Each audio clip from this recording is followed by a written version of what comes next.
एक बार फिर good morning बच्चों। एक बार फिर से आपका ऑनलाइन क्लास में स्वागत है। मैं राय राजेश कुमार। बच्चों को जैसा कि आप जान रहे थे कि हम लोग का पुनरावर्तन चल रहा है, रिवीजन कर रहे हैं हम लोग साइंस वन का। तो आज हम लोग दूसरे चैप्टर का रिवीजन करेंगे जिसका नाम है कार्य और ऊर्जा। तो रिवीजन है तो हम लोग थोड़ा सा फास्ट पढ़ेंगे क्योंकि इसको ऑलरेडी आप लोग को पढ़ाया गया है, बताया गया है इसके बारे में। दूसरा लेसन है कार्य और ऊर्जा। इसके अंदर हम लोग ने पढ़ा था कार्य के बारे में, ऊर्जा के बारे में, यांत्रिक ऊर्जा, ऊर्जा की अविनाशिता का नियम तथा मुक्त पतन के बारे में। इन सब चीजों के बारे में हम लोग ऑलरेडी पढ़ चुके हैं।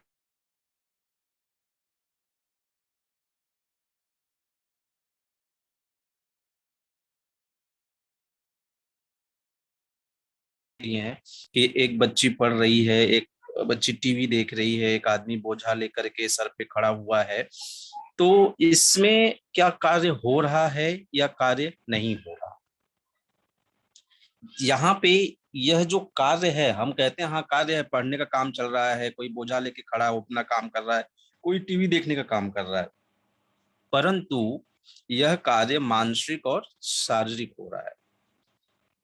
वैज्ञानिक भाषा में यह कार्य नहीं है, इसे हम कार्य नहीं कहते हैं। भले वो 4 घंटा बोझा लेके खड़े रहे या 2 घंटे पढ़ाई करते रहे, वैज्ञानिक भाषा में या वैज्ञानिक दृष्टिकोण से यह कार्य नहीं है। तो वैज्ञानिक भाषा में कार्य की परिभाषा क्या होती है, कार्य किसे कहते हैं, कब हम कहते हैं कि कोई कार्य हुआ या कोई काम संपन्न हुआ? तो वैज्ञानिक भाषा में बच्चों जो कार्य की परिभाषा होती है वह होती है कि किसी पिंड पर बल लगाने से पिंड की स्थिति में हुआ परिवर्तन या विस्थापन, उसे हम कहते हैं कार्य। कहने का अर्थ ये है कि समझिए जैसे यहाँ पे एक कोई बॉक्स ये रखा हुआ है। अब इस बॉक्स को एक कोई धक्का मार रहा है, पुश कर रहा है, इसको पुश कर रहा है। तो क्या करेगा? बल लगा रहा है। बल लगाने से क्या होगा? यह जो डिब्बा है या जो बॉक्स है यह यहाँ पे आ गया, आगे आ गया। तो इसमें दो चीजें हुई। पहली चीज कि यहाँ से बल लगाया गया, और दूसरी चीज कि यह जो डिब्बा था इसने अपना स्थान परिवर्तन किया, अर्थात उसके अंदर विस्थापन हुआ। पहले यहाँ पे था, अब यहाँ पे आ गया। तो वैज्ञानिक भाषा में जो कार्य की परिभाषा होती है वह होती है कि किसी पिंड पर बल लगाने से पिंड की स्थिति में हुआ परिवर्तन या विस्थापन, उसे हम कहते हैं कार्य।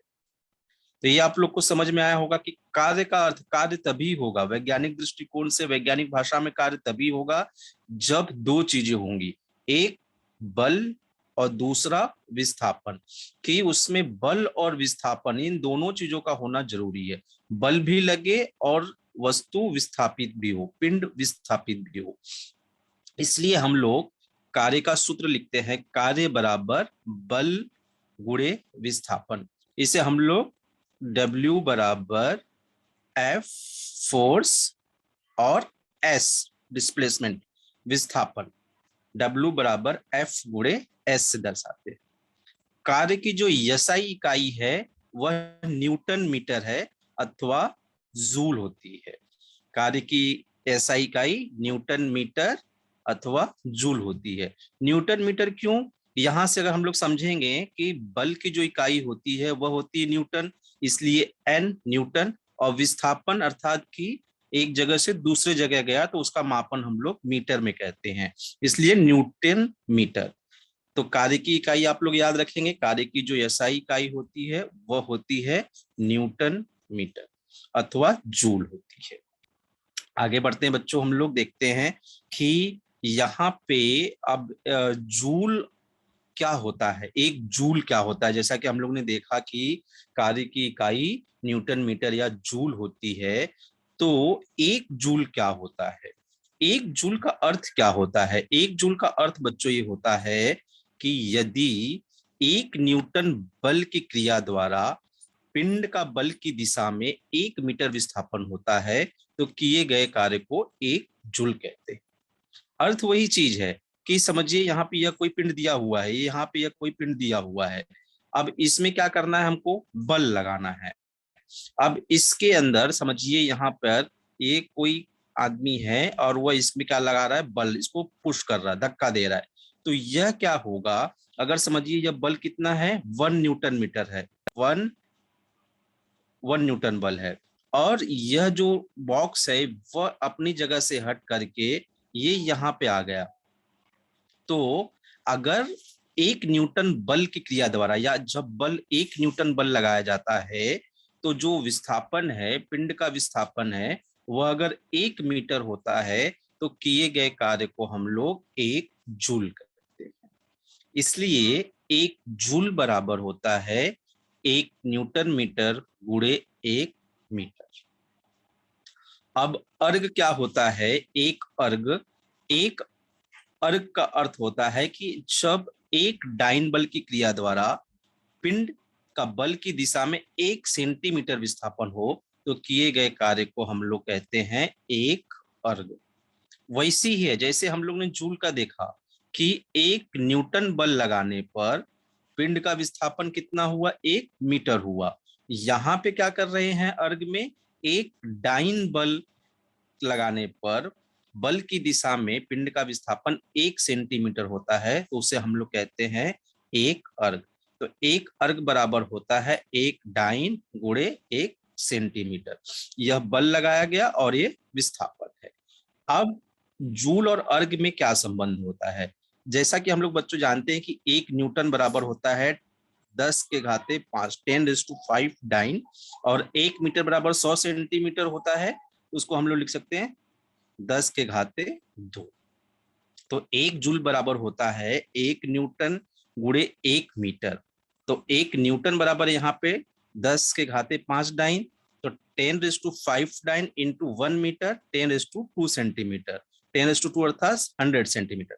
तो 5 + 2 यहाँ पे ऐड हो गया तो आ गया ये 10⁻7 डाइन सेंटीमीटर। तो 1 जूल बराबर होता है 10⁻7 अर्ग। ये चीजें आपको ध्यान में रखनी है, याद रखनी है। तो यहाँ पे बच्चों हम लोग ने देखा कि कार्य क्या होता है, उसकी इकाई क्या होती है, और कार्य किसे कहते हैं, कार्य कब संपन्न होता है। बच्चों कार्य यह जो होता है यह 3 प्रकार का होता है, धनात्मक कार्य, ऋणात्मक कार्य और शून्य कार्य। इस चीज को आप लोग को हमेशा याद रखना है कि कार्य जो होता है यह 3 प्रकार का होता है, धनात्मक कार्य, ऋणात्मक कार्य और शून्य कार्य। अब कोई कार्य धनात्मक, ऋणात्मक और शून्य भी हो सकता है क्या, कब हो सकता है, जैसे धनात्मक कार्य वो होता है कि जिस समय बल और विस्थापन की दिशा समान होती है। समझिए कि यहाँ पे कोई टेबल है, यह टेबल है और इसको आप धक्का दे रहे हैं, यहाँ से इस तरफ से आप समझिए इसको बल को धक्का दे रहे हैं।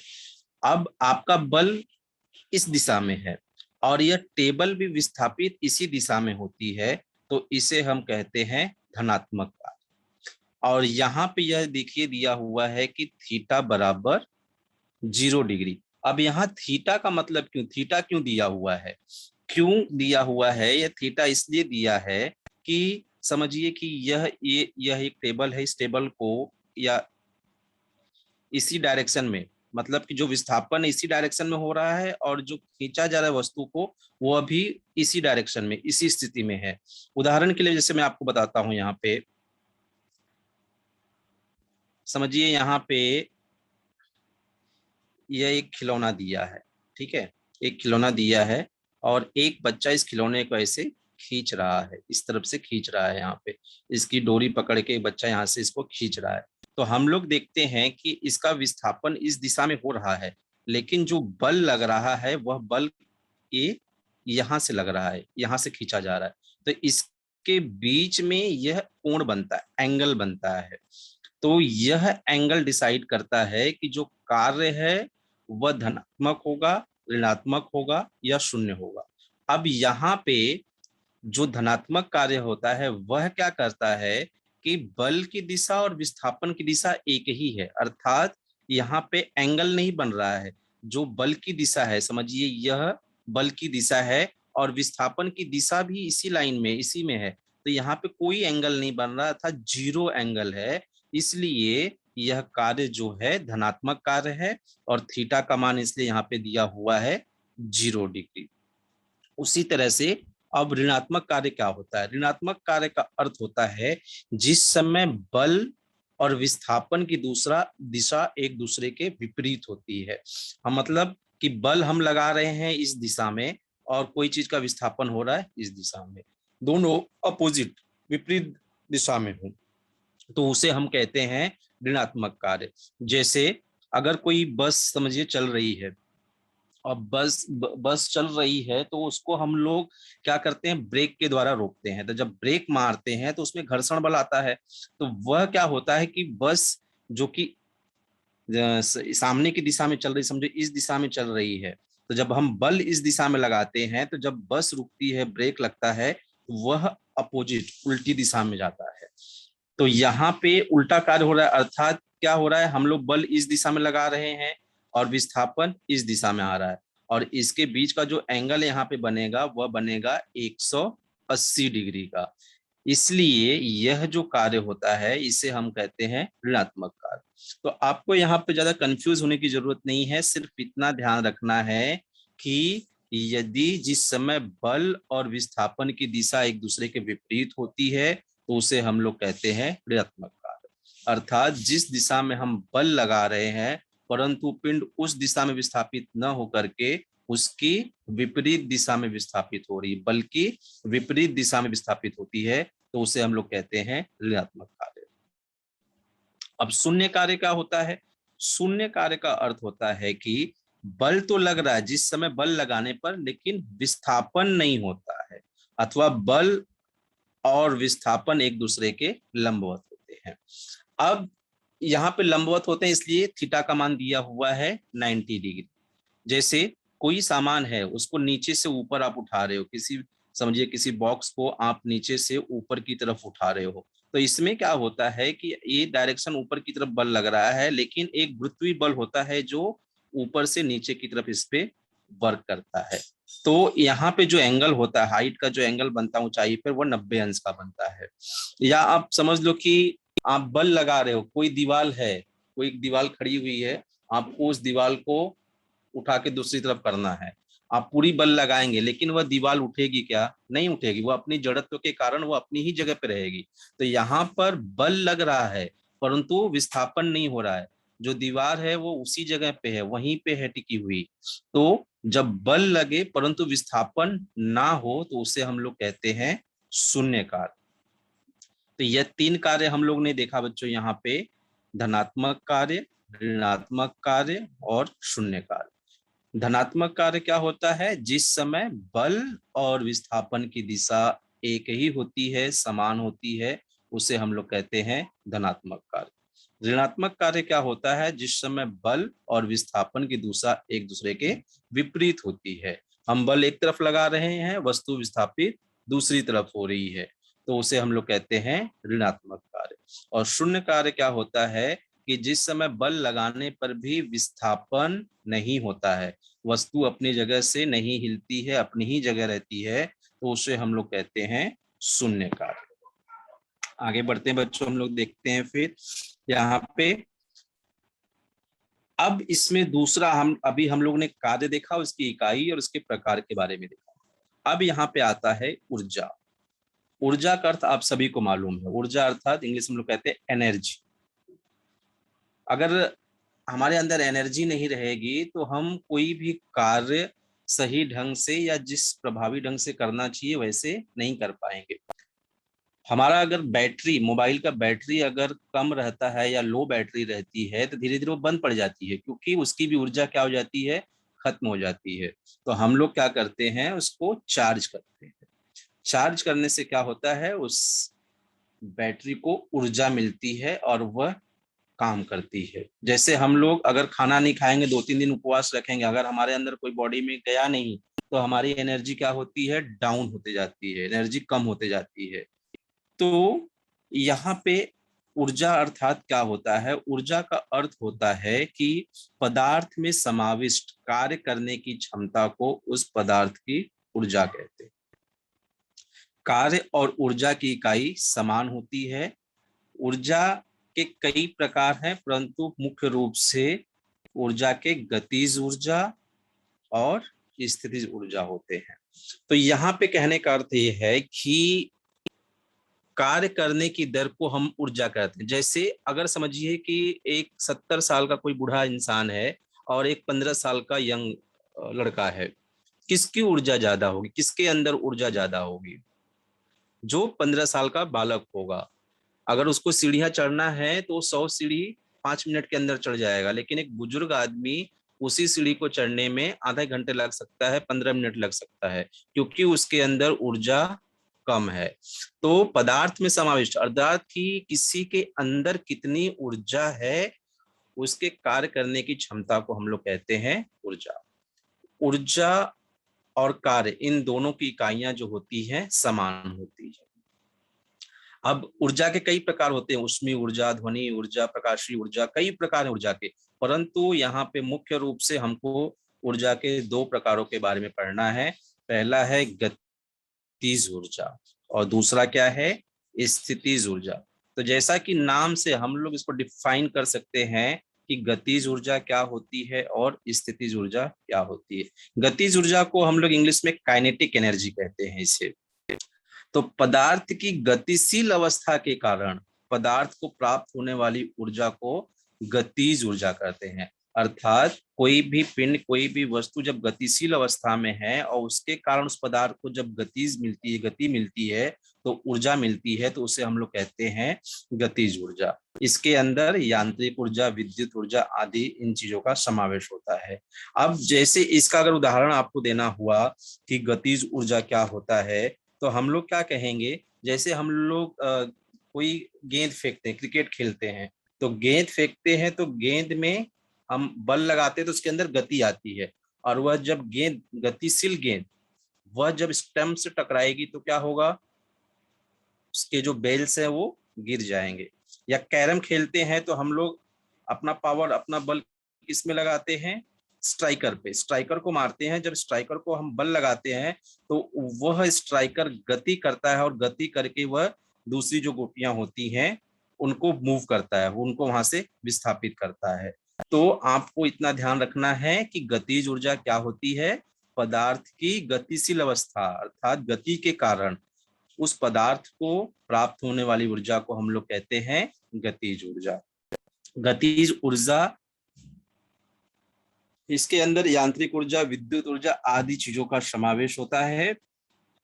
अब बच्चों हम लोग यहाँ पे गतिज ऊर्जा का समीकरण देखेंगे कि गतिज ऊर्जा का इस समीकरण के आधार पर आपको सवाल भी आते हैं सॉल्व करने के लिए। तो सबसे पहले देखेंगे कि ये गतिज ऊर्जा का समीकरण क्या होता है। तो यहाँ पे आप मान लीजिए कि कोई एक पिंड है जिसका द्रव्यमान m है और स्थिर अवस्था में है, और जब हम उस पिंड पर, समझिए मैं यहाँ पे यह एक पिंड बना देता हूँ, ठीक है, और इसका जो द्रव्यमान है, जो मास है, वह कितना है? m है और स्थिर अवस्था है। तो हमको पता है कि जब चीज स्थिर अवस्था में होती है तो उसका प्रारंभिक वेग u क्या होता है? 0। तो माना यम द्रव्यमान का एक पिंड स्थिर अवस्था में है, बल लगाने पर वह गतिशील हुआ, प्रारंभिक वेग u बराबर 0। उस पिंड पर बल F लगाने से उसमें त्वरण A निर्मित हुआ। त्वरण का अर्थ क्या होता है? अगर आपको पिछले के चैप्टर्स सही ढंग से समझ में आए होंगे तो ही यहाँ पे हम लोग कर पाएंगे। त्वरण का अर्थ होता है वेग परिवर्तन की दर को त्वरण कहते हैं। अर्थात कि अगर जैसे कि प्रारंभिक वेग इसका 0 है या 5 मीटर पर सेकेंड है, और 10 मिनट के बाद वह 50 किलोमीटर पर सेकेंड से जा रहा है, तो इसका मतलब जो वेग परिवर्तन हुआ प्रारंभिक वेग और अंतिम वेग में, उससे हम लोग कहते हैं त्वरण। तो बल F लगाने पर त्वरण A निर्मित हुआ, t समय के पश्चात उसका अंतिम वेग हो गया v। इस समयावधि में उसका होने वाला विस्थापन यस है। तो यहाँ पे एक पिंड है जिसका कि द्रव्यमान m है, बल F लगाया गया है, उसमें त्वरण A निर्मित हुआ है, और उसका अंतिम वेग क्या हुआ है v, तथा विस्थापन को s से। तो हम लोग को पता है कि कार्य बराबर क्या होता है, F गुणे S, बल गुणे विस्थापन।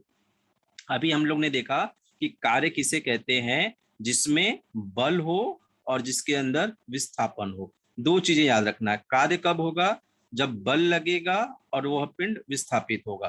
तो W बराबर F गुणे S, इसे हम लोग 1 नंबर दे देते हैं। अब हम लोग को पता है कि गति संबंधी तीसरा समीकरण जो होता है वह होता है v स्क्वायर बराबर u स्क्वायर प्लस 2as। अब यहाँ पे चूंकि दिया हुआ है, यहाँ पे आप देखिए दिया हुआ है कि u का मान क्या है, 0। तो यहाँ पे जब u का मान हम लोग 0 रख देंगे तो हमारा क्या बच जाएगा, v स्क्वायर बराबर 2as, क्योंकि u का मान 0 है। अब इसको हम लोग बच्चों लिख सकते हैं v स्क्वायर बराबर 2 गुणे f बटे m इंटू एस। अब यहाँ पे f बटे m a की जगह पे हम लोग ने f बटे m क्यों लिखा, क्योंकि फोर्स बराबर होता है मास गुणे एक्सीलरेशन, द्रव्यमान गुणे त्वरण। तो यहाँ से a का मान रखेंगे तो a बराबर निकालेंगे तो क्या हो जाएगा, f बटे m। तो यहाँ पे जो a था उसकी जगह पे f बटे m कर दिया और गुणे s। तो अब यहाँ का जो पक्षांतर करेंगे तो यम यहाँ पे आके गुणा हो जाएगा यम का v स्क्वायर में, और यह 2 गुणे था तो बटे हो जाएगा, इसलिए 1/2 mv स्क्वायर बराबर w। तो यह जो है हमारा गतिज ऊर्जा का समीकरण है, और इस समीकरण का उपयोग करके हम लोग इसमें सवाल दिए हुए उन सवालों को भी हल कर सकते हैं। बच्चों इस गतिज ऊर्जा के ऊपर एक सवाल दिया हुआ है, उसको हम लोग देखेंगे आपके पाठ्य पुस्तक में। पहला उदाहरण दिया हुआ है, इसमें क्या दिया हुआ है, यहाँ पे देखिए इसके अंदर दिया हुआ है कि 250 ग्राम द्रव्यमान का एक पत्थर 2 मीटर पर सेकेंड से ऊंचाई से नीचे गिरता हो तो उसकी गति 2 मीटर पर सेकेंड होगी, उसी समय उसमें कितनी गतिज ऊर्जा होगी। तो सबसे पहले तो आपको सवाल पढ़ना है कि इसमें दिया क्या क्या चीज है, क्या चीज दिया है। जो डेटा होता है आपको डेटा लिखना पड़ेगा। तो इसमें दिया है 250 ग्राम द्रव्यमान, द्रव्यमान अर्थात m का मान, मास। तो यहाँ पे हम लोग ने लिख दिया m बराबर 250 ग्राम। अब इसको 250 ग्राम को हम लोग को किलोग्राम में कन्वर्ट करना पड़ेगा। तो यहाँ पे 1000 से डिवाइड कर देंगे तो ये आ जाएगा 0.25 kg, m का मान। अब दूसरा क्या दिया हुआ है कि 2 मीटर पर सेकेंड वेग से ऊंचाई से नीचे गिरता है तो उसकी गति 2 मीटर पर सेकेंड होगी, उसी समय उसमें कितनी गतिज ऊर्जा होगी। तो v का मान जो दिया है वेग वह दिया है 2 मीटर पर सेकेंड। अब अभी हम लोग ने देखा कि काइनेटिक एनर्जी अर्थात गतिज ऊर्जा बराबर 1/2 mv स्क्वायर। हमको m का भी मान मालूम है, हमको v का भी मान मालूम है। तो यहाँ पे मान हम लोग प्रतिस्थापित कर देंगे, 1/2 m का मान 0.25 गुणे v का मान 2 था तो यहाँ पे 2 का वर्ग। तो जब इस सवाल को हम लोग सॉल्व करेंगे तो यहाँ पे इसका आंसर आएगा हमारा 0.5 जूल। तो उम्मीद करता हूँ ये सवाल आपको समझ में आया होगा। सिर्फ अगर जब गतिज ऊर्जा पूछे तो आपको फॉर्मूला याद रखना है कि गतिज ऊर्जा बराबर 1/2 mv square, kinetic energy is equal to 1/2 mv square. Data आपको दिया रहेगा, आपको द्रव्यमान दिया रहेगा, वेग दिया रहेगा, सिर्फ गुणा करके इसको आपको निकालना है। यह तो हो गया गतिज ऊर्जा। इसके बाद ऊर्जा का दूसरा प्रकार हम लोग ने देखा वह था स्थितिज ऊर्जा। स्थितिज ऊर्जा अर्थात किसी विशिष्ट, स्थितिज ऊर्जा किसे कहते हैं, पदार्थ की विशिष्ट स्थिति के कारण या स्थान के कारण उसमें जो ऊर्जा समाविष्ट होती है उसे हम लोग कहते हैं स्थितिज ऊर्जा। जैसे अगर हम लोग ने तीर धनुष देखा रहेगा और इसको धनुष को जब हम लोग खींचते हैं तो उसकी एक विशिष्ट स्थिति आ गई। अगर बिना खींचे हम लोग बाण छोड़ेंगे तो वह बाण क्या होगा, वहीं नीचे गिर जाएगा। लेकिन जब धनुष को हम लोग खींचते हैं तो बाण क्या करेगा, दूरी तक जाएगा। या फिर गुलेल लेते हैं, गुलेल को अगर बिना खींचे जिस अवस्था में उसी अवस्था में रहने देंगे, तो वह जो गुलेल से हम लोग गोली मारेंगे वह नीचे ही गिरेगा, दूर तक नहीं जाएगा। लेकिन उसको जब खींच के मारते हैं तो वह दूर तक जाता है। अर्थात हम लोग उसके अंदर एक विशेष स्थिति पैदा करते हैं। तो पदार्थ की विशिष्ट स्थिति के कारण या स्थान के कारण उसमें ऊर्जा समाविष्ट होती है, उसे हम लोग कहते हैं स्थितिज ऊर्जा। इसमें परमाणु ऊर्जा, रासायनिक ऊर्जा आदि चीजों का समावेश होता है।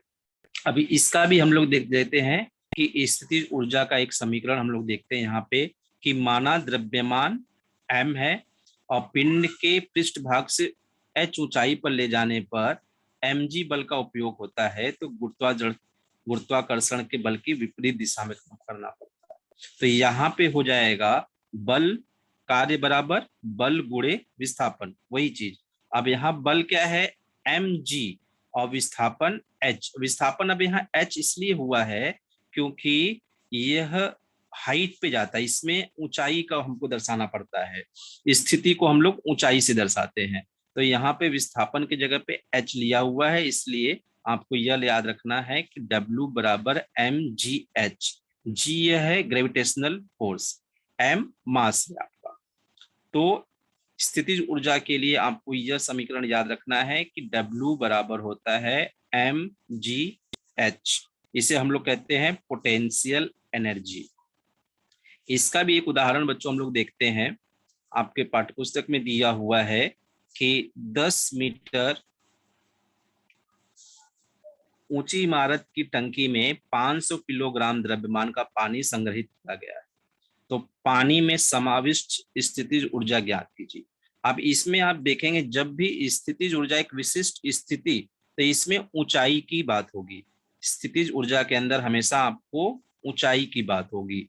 तो यहाँ पे 10 मीटर ऊंची इमारत दी हुई है और 500 किलोग्राम द्रव्यमान। तो जो पहले चीजें दिया हुआ है सवाल के अंदर जो दिया है वो डेटा हम लोग लिख लेंगे। तो यहाँ पे ऊंचाई अर्थात हम लोग उसको h से डिनोट करते हैं। तो h बराबर 10 मीटर और मास दिया हुआ है 500 kg। अब यहाँ पे जो g होता है यह हमेशा आपका फिक्स रहता है 9.8 मीटर पर सेकेंड स्क्वायर। तो पोटेंशियल एनर्जी अभी हम लोग ने देखा कि m गुणे g गुणे h। तो यहाँ पे m का मान 10, g का मान 9.8 और m का मान 500। तो इसको जब हम लोग सॉल्व करेंगे तो हमारा जो पोटेंशियल एनर्जी है वो आ जाएगा, पोटेंशियल एनर्जी बराबर कितना आ जाएगा, 49,000 जूल। तो स्थितिज ऊर्जा में आपको ध्यान देना कि वहां पे एक विशिष्ट स्थिति का समावेश होता है, अर्थात ऊंचाई का संदर्भ होता है। आगे बढ़ते हैं बच्चों, ऊर्जा रूपांतरण। अब ऊर्जा रूपांतरण क्या होता है, जैसे आप जहां बैठे हैं अगर उसके आसपास ही देखेंगे तो आपके घर में विद्युत का जो कनेक्शन दिया हुआ, जो मीटर लगा हुआ है, उससे tubelight, fan, TV, refrigerator, washing machine, mixer grinder, micro oven, हर एक चीज जुड़ी हुई है। तो हम लोग देखते हैं कि हमारे घर में ऊर्जा किस रूप में आ रही है, विद्युत ऊर्जा के रूप में, करंट के रूप में आ रही है। परंतु वही विद्युत ऊर्जा जब ट्यूबलाइट में लाती है या जब ट्यूबलाइट से कनेक्ट करते हैं तो उसका रूपांतरण किसमें हो जाता है, प्रकाशीय ऊर्जा। हमको लाइट देती है, प्रकाश देती है, तो उसका रूपांतरण हो जाता है प्रकाशीय ऊर्जा में। या फिर जब हम लोग टेप रिकॉर्डर या टीवी चालू करते हैं तो ध्वनि और प्रकाशीय ऊर्जा दोनों में समावेश होती है। जब कोई पंखा चलता है तो वह यांत्रिक ऊर्जा होती है, या मिक्सर ग्राइंडर चलाते हैं तो उसके अंदर यांत्रिक ऊर्जा और ध्वनि ऊर्जा। कहने का तात्पर्य एक है कि जो ऊर्जा है वह एक प्रकार की ऊर्जा का रूपांतरण कई प्रकार की ऊर्जाओं में हो रहा है। जैसा कि यहाँ पे हम लोग देख रहे हैं कि जो विद्युत ऊर्जा है उसका रूपांतरण कौन कौन से फॉर्म में हो रहा है, यांत्रिक ऊर्जा, उष्मा ऊर्जा, प्रकाश ऊर्जा, रासायनिक ऊर्जा, ध्वनि ऊर्जा के रूप में हो रहा है। तो यह आपको दर्शाया गया है कि ऊर्जा का रूपांतरण कैसे होता है, किस रूप में होता है। अगर हम लोग टोस्टर में अगर हम लोग टोस्टर हम लोग गर्म कर टोस्ट में हम लोग क्या करते हैं, टोस्ट करते हैं ब्रेड को, तो उसमें कौन सी ऊर्जा है? पहले तो हम लोग करंट देते हैं उसको, तो अर्थात विद्युत ऊर्जा दी है, तो विद्युत ऊर्जा उसमें क्या निर्माण करती है? उष्मा निर्माण करती है, हीट निर्माण करती है। या आयरन होता है, प्रेस है, कपड़े प्रेस करने के लिए, तो हम लोग जब उसको विद्युत ऊर्जा देते हैं तो उस विद्युत ऊर्जा का रूपांतरण वह प्रेस किस रूप में करता है?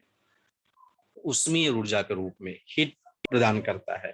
तो ऊर्जा का रूपांतरण एक फॉर्म से दूसरे फॉर्म में होता है। यहाँ पे ऊर्जा संरक्षण का नियम दिया हुआ है, या इसे हम लोग कहते हैं ऊर्जा अविनाशिता का नियम। तो बच्चों ये एक चीज आपको यहाँ याद रखनी है कि ऊर्जा का ना तो हम निर्माण कर सकते हैं और ना ही उसे नष्ट कर सकते हैं। सिर्फ एक प्रकार की ऊर्जा को दूसरे प्रकार की ऊर्जा में रूपांतरित कर सकते हैं, तथा विश्व की जो संपूर्ण ऊर्जा है वह स्थिर है या अक्षय है। कहने का अर्थ है कि ऊर्जा जो है ब्रह्मांड में, जो विश्व में है, वह कांस्टेंट है, स्थिर है। हम लोग ऊर्जा का ना निर्माण कर सकते हैं और ना तो ऊर्जा का विनाश कर सकते हैं। सिर्फ एक प्रकार की ऊर्जा का दूसरे प्रकार की ऊर्जा में रूपांतरण कर सकते हैं। इसको हम लोग कहते हैं ऊर्जा अविनाशिता का नियम या ऊर्जा संरक्षण का नियम भी कहा जाता है। तो यह बहुत ही आसान है, ध्यान में रखना कि ऊर्जा का ना तो निर्माण किया जा सकता है और ना ही विनाश किया जा सकता है। सिर्फ एक प्रकार की ऊर्जा का रूपांतरण दूसरे प्रकार की ऊर्जा में किया जाता है। इसे हम लोग कहते हैं ऊर्जा अविनाशिता का नियम। एक इसमें और पॉइंट हमको पढ़ना है बच्चों, वह है मुक्त पतन। मुक्त पतन इसे हम लोग कहते हैं फ्री फॉल। फ्री फॉल का अर्थ होता है कि ऊंचाई से छोड़े गए किसी पिंड पर, ऊंचाई से कोई भी पिंड ले लीजिए या पत्थर ले लीजिए, कोई भी चीज, ऊंचाई से छोड़े गए किसी पिंड की केवल गुरुत्वाकर्षण बल के कारण नीचे आने की क्रिया को हम लोग मुक्त पतन कहते हैं। जैसे कोई भी एक पिंड ले लिया, एक पत्थर, समझो कि हम लोग ने एक पत्थर ले लिया, अब इसको एक ऊंचाई से नीचे की तरफ छोड़ेंगे तो कोई भी वस्तु नीचे किसकी वजह से आती है? गुरुत्वाकर्षण बल की वजह से आती है।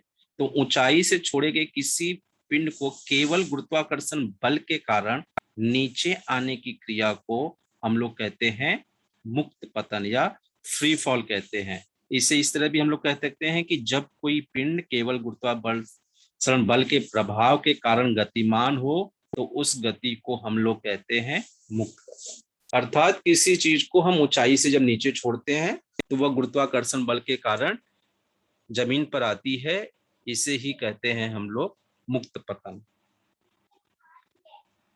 मुक्त पतन के बाद अब यहाँ पे एक और इम्पोर्टेंट टॉपिक है शक्ति।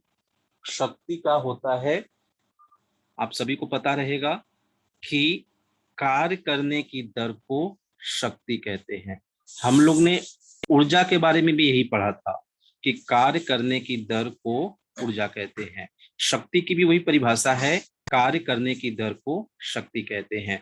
इसे हम लोग पावर P बराबर कार्य बटे समय W बटे T इस फॉर्मूला के द्वारा दर्शाते हैं। कार्य कब हुआ, कब ज्यादा हुआ? जब कोई इंसान एक काम को कम समय में करेगा तो हम कहते हैं कि उसकी शक्ति ज्यादा है। अगर समझिए कि गोनी उठानी है, 40-40 किलो की गोनी उठानी है, एक इंसान 2 मिनट के अंदर 4-5 गोनियों को उठा लेता है, तो हम लोग कहते हैं उसकी शक्ति ज्यादा है। और वही 4-5 गोनियों को दूसरा इंसान आधे घंटे में उठाता है। तो कार्य करने की दर बराबर क्या होती है? कार्य बटे समय, मतलब वह कार्य कितने समय में हुआ।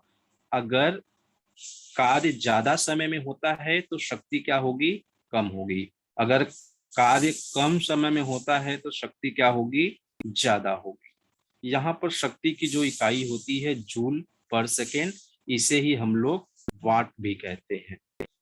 1 वाट बराबर होता है 1 जूल बटे 1 सेकेंड। अब शक्ति को हम लोग औद्योगिक क्षेत्र में हॉर्स पावर या इसे हम लोग कहते हैं अश्व शक्ति। औद्योगिक क्षेत्र अर्थात किसी फैक्ट्री में या कहीं पे हम लोग काम करते हैं, कोई मोटर लगाते हैं तो हम लोग हॉर्स पावर में, शक्ति जो पावर को हम लोग हॉर्स पावर में मेजर करते हैं, उसे हम लोग कहते हैं अश्व शक्ति। एक अश्व शक्ति बराबर, ये कभी कभी फिल इन द ब्लैंक्स या पूछा जाता है कि एक अश्व शक्ति बराबर होता है 746 वाट। एक अश्व शक्ति बराबर होता है 746 वाट। अब यहाँ पे देखो दिया हुआ है 1 किलोवाट पर हावर बराबर 1 किलोवाट गुणे 1 हावर।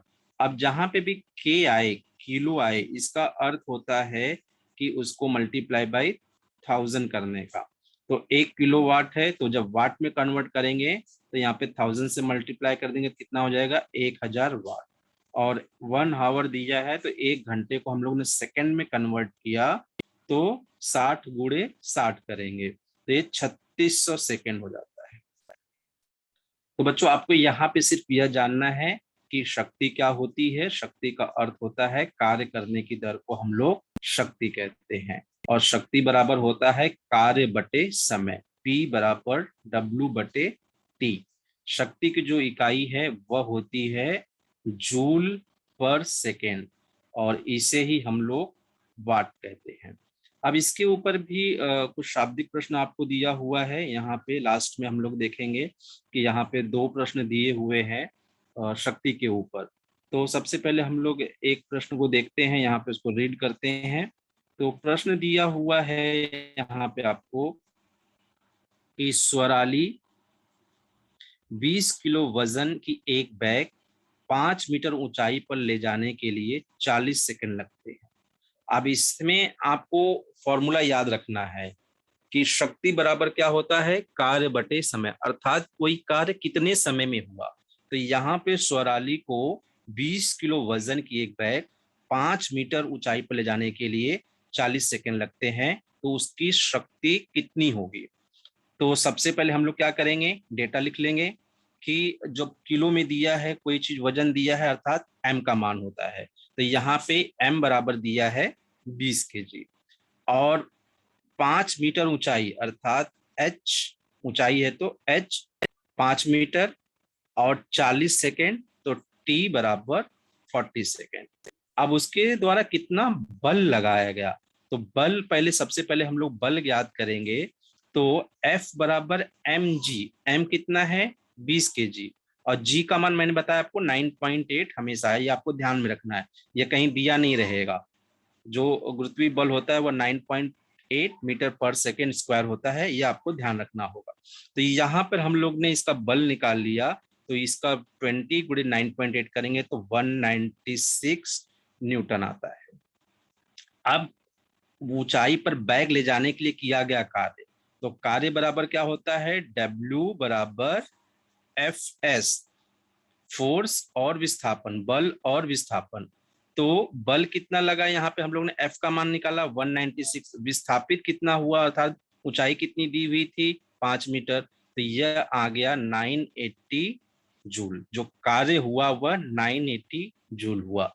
अब शक्ति बराबर हम लोग ज्ञात करेंगे, तो शक्ति बराबर होता है कार्य बटे समय। तो कार्य हुआ हमारा 980 और समय दिया हुआ था 40 सेकेंड में, तो इसको जब हम लोग सॉल्व कर लेंगे तो इसका आंसर आता है हमारा 24.5 वाट, 24.5 वाट। अब इस प्रश्न में बच्चों देखो, आपको शक्ति ज्ञात करने के लिए कार्य का ज्ञात होना जरूरी है और बल मालूम होना जरूरी है। इसलिए सबसे पहले हम लोग ने यहाँ पे बल ज्ञात किया, फिर कार्य ज्ञात किया, उसके बाद जो हमारा फॉर्मूला है शक्ति बराबर कार्य बटे समय, वह रख करके इसका मान निकाल दिया। एक और दूसरा सवाल इसके अंदर दिया हुआ है, उदाहरण नंबर 2, 25 वाट का एक बल्ब हर दिन 10 घंटे तक उपयोग में लाया जाता है, तो एक दिन के लिए कितनी विद्युत का उपयोग किया जाता है। 25 वाट का एक बल्ब हर दिन 10 घंटे उपयोग में लाया जाता है, तो एक दिन में कितनी विद्युत का उपयोग किया जाता है। अब यहाँ पे वाट अर्थात पावर दिया हुआ है, कितना दिया हुआ, दिया है 25 वाट। अब इसको किलोवाट में कन्वर्ट करना है, तो हम लोग क्या करेंगे 1000 से डिवाइड करेंगे, तो इसका W का मान आ गया 0.025 किलोवाट। अब ऊर्जा बराबर होता है शक्ति गुणे समय, जैसे यहाँ पे है ना शक्ति बराबर क्या होता है, कार्य बटे समय, तो यहाँ पे ऊर्जा बराबर हो जाएगा शक्ति गुणे समय। तो शक्ति और समय कितना दिया है 10 घंटे, तो 0.025 गुणे 10 बराबर ये आ गया 0.25 किलोवाट पर हावर। जो ऊर्जा कंज्यूम होती है वह होती है 0.25 किलोवाट पर हावर। तो बच्चों इसमें हम लोग ने दूसरे पार्ट में अभी जो रिवीजन किया, इसके अंदर हम लोग ने देखा कार्य के बारे में देखा, ऊर्जा के बारे में देखा, कार्य की इकाई देखा, कार्य के प्रकार देखा, ऊर्जा के प्रकार देखा, तथा ऊर्जा अविनाशिता का नियम देखा, और शक्ति के बारे में पढ़ाई। अगर किसी बच्चे को इसमें कुछ डाउट हो तो पूछ सकता है।